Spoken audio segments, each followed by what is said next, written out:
Hi మా అందరికి నేను నల్గొండ జిల్లా మా పెద్దక్కళ్ళ ఇంటికి అయితే వచ్చాను. ఇక్కడికి వచ్చిన తర్వాత మా మేనల్ని కొంచెం టైంపాస్ కడిగితే తిప్పరా అంటే ఇడు కొండలాంటి గుట్టలాంటి తీస్తున్నాడు. నాకు ఎప్పుడు చిన్నప్పుడు ఎప్పుడో టెక్స్ట్ బుక్లో చూసి నాగార్జున గుర్తుకొచ్చి అక్కడికి వెళ్దామైతే నిర్ణయించుకున్నాం.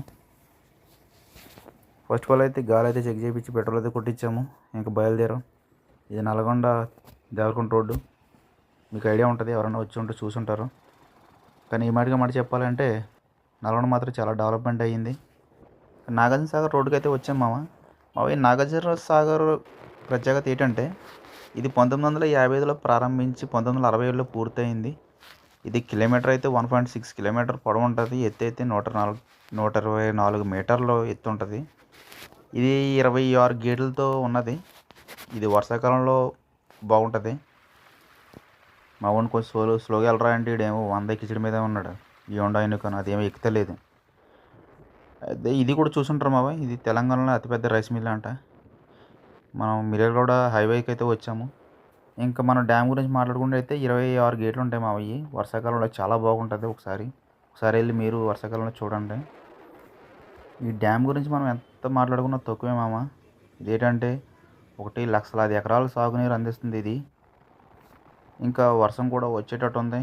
మేమైతే ఇంకా ముందుకు వెళ్ళాలి. ముఖ్యంగా వర్షాకాలంలో గేట్లు తెరిచినప్పుడు వచ్చే నీటి ప్రవాహం మాత్రం చూడముచ్చటగా ఉంటుంది అది. మాకు వస్తుంటే నాగార్జున కొండలు అయితే కనిపించినాయి. ఇది నల్గొండ, ఖమ్మం, గుంటూరు, కృష్ణా, ప్రకాశం, పశ్చిమ గోదావరి జిల్లాలకు నీటి సరఫరా చేస్తుంది ఇది జల విద్యుత్ ఉత్పత్తి కేంద్రం కూడా ఉంది. ఇది నాగార్జున సాగర్ దగ్గరలో రైల్వే స్టేషన్ మాచర్ల. ఇది దాదాపు 24 కిలోమీటర్ల దూరంలో ఉంటుంది ఇది. అయితే చూడండి, ఇక్కడ నుంచి కొంచెం దూరంగా కనిపిస్తుంది. ఇంకా మేము దగ్గరికి వెళ్దాం అనుకున్నాం. కాకపోతే అక్కడికి వెళ్ళడానికి పోలీసు అయితే అలౌట్ ఎవరు.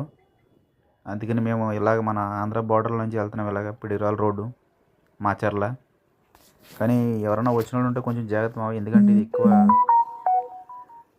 టర్నింగ్లు అయితే ఎక్కువ ఉన్నాయి. కొంచెం ఏదైనా కానీ ఇంక అటే వెళ్ళిపోతాం మన కిందకి. ఎందుకంటే దానికి సేఫ్టీ గట్రా లేదు అక్కడ. మా వాళ్ళు చూడు ముందు ఎలాగ వెళ్తున్నారు. కానీ ఈ మాట చెప్పాలంటే చాలా థ్రిల్లింగ్ ఉంది ఈ జర్నీ. ఇది దగ్గరికి అయితే వెళ్తున్నాము. చూద్దాం దగ్గరికి వెళ్ళిన తర్వాత. ఇది దీని ప్రత్యేకత అయితేనే దీంట్లో బోటింగ్ కూడా చేయొచ్చు కాకపోతే అది ఇప్పుడు కాదు, వర్షాకాలంలో కాదు. కొంచెం వాటర్ వాతావరణం శాంతి పడినప్పుడు మాత్రమే అలౌట్ ఇస్తారు దీంట్లోని. కాకపోతే మనం పర్మిషన్ తీసుకొని అయితే వెళ్ళాలి బోటింగ్కి. ప్లేస్ అయితే మాత్రం చాలా బాగుంది. మీరు కూడా ఎప్పుడైనా ఖాళీ సమయం చూసుకొని రండి. ఎలాగైతే దగ్గరికి వచ్చాము.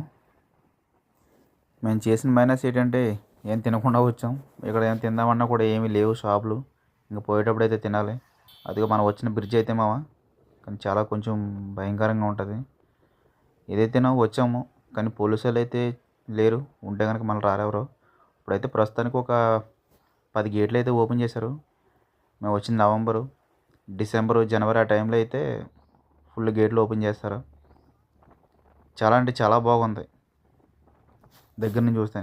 వాటర్ ఉంది తాగి చూస్తే ఏమైనా నాగార్జున సాగర్ వాటర్ చాలా కొంచెం స్వీట్ టైప్లో ఉన్నాయన్నమాట. ఇంకా చాలా బాగున్నాయి. దగ్గరికి వెళ్దాం అయితే అనుకున్నాము. ఇంకా వెళ్ళి కాసేపు అక్కడ కూర్చున్నాను. అక్కడ కూర్చొని మన జ్ఞాపకాలు ఏమన్నా గుర్తు చేసుకోవచ్చు. జ్ఞాపకాలు అంటే ప్రతి ఒక్కళ్ళ లైఫ్లో ఏదో ఫెయిల్యూర్ ఉంటుంది కదా. ఇంకా అక్కడ కూర్చొని అయితే ఫీల్ అవ్వచ్చు, బాగుంటుంది. గాలి కూడా చాలా చల్లగా వచ్చేది అది. నాకైతే గర్ల్ ఫ్రెండ్ లేదు. మీకు ఉంటే కనుక వెళ్ళి బాగుంటుంది. అక్కడ మంచిగా ఎంజాయ్ చేయొచ్చు. ఎంజాయ్ అంటే టైంపాస్. ఇంకా వచ్చే దారిలో అయితే వర్షం. ఇంకా వాళ్ళు ఏమో అక్కడ చెట్ల కింద ఉన్నారు మా వాళ్ళు. మేమైతే ఇక్కడ చెట్ల కింద ఉన్నాము. మీరు అయితే సబ్స్క్రైబ్ చేసుకోవచ్చు, లైక్ చేసి సపోర్ట్ చేయండి ఇలాంటి వాళ్ళు సపోర్ట్ చేస్తే మేము ఇంకా ముందుకు వెళ్తాం. ఎంతోమంది సెలబ్రిటీలు చేస్తాం సపోర్ట్లు.